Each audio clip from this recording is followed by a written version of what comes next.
Viewers, the latest reports about Ethiopia, Amhara, and Tigray region is that, according to the latest reports, Tigray disarmament reaches critical stage, 85% heavy weapons surrendered. AU team plans to visit Humera and western Tigray. Tigray region's leader accuses Eritrea of trying to sabotage the peace process. The African Union Monitoring, Verification and Compliance Mission says that disarmament program of the Tigray Defense Force (TDF) has reached a critical stage.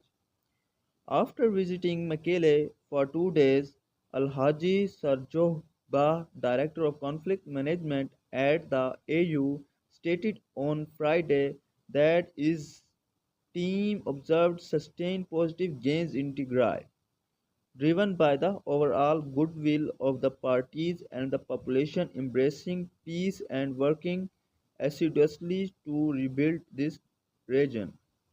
The next critical phase of the DDR process must focus on small arms and light weapons, the clearance of unexploded ordnances, and the full reintegration of former combatants, reads the AU statement.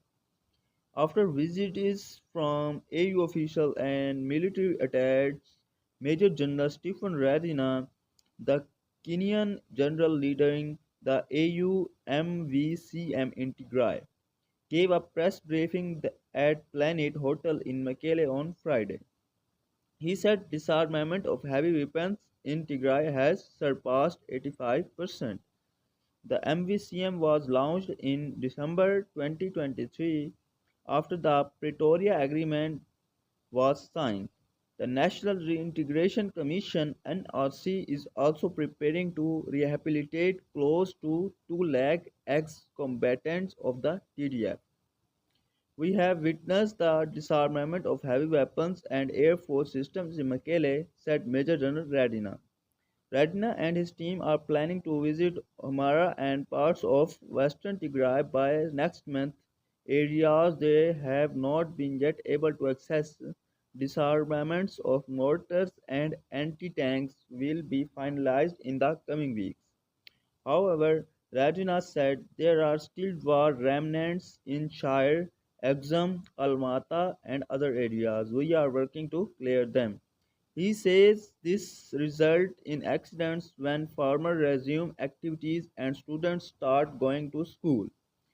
Ronald Kobia, AU ambassador to Ethiopia, was also in Mekelle along the AU team. Al-Haji, despite praising the gains made in implementing the cessation of hostilities agreement (COHA), said it is also important not to lose sight of the emerging and remaining challenges along the path to lasting peace. We commend the steps taken to put in place a traditional justice framework to address issues of accountability, reconciliation, and healing. However, Getachew Reda, president of the Tigray Interim Administration (TIA), told the visitor that there is a more pressing challenge hampering the implementation of COHA. I apologize if I am creating inconvenience for Major General Radina, who wants to keep those things as much private as possible. But he has been suffering at the hands of the Eritrean forces who still want to sabotage the peace process, Getachew said. Furthermore, the Tigray Emergency Coordination Center has released its update on the situation in Tigray.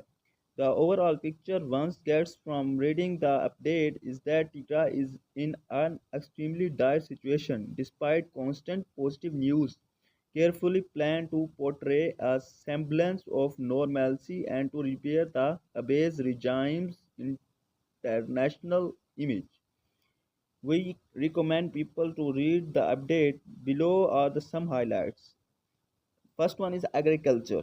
Agriculture sector is the 85% main source of livelihood for our Tigray region, now destroyed. Loss of livestock, including the drought animals, which calls for mechanization, sport, destruction of agriculture-related infrastructures, veterinary clinics, farmer training centers, irrigation systems. Outbreaks of 9 of the 15 TBAD, livestock disease, zoonotic, and dysfunction agriculture extension system has severely affected agriculture sector. Another one is education. So far, 1,313 schools opened, more than 1,179 schools not opened due to IDP, Eritrean, and Amhara forces.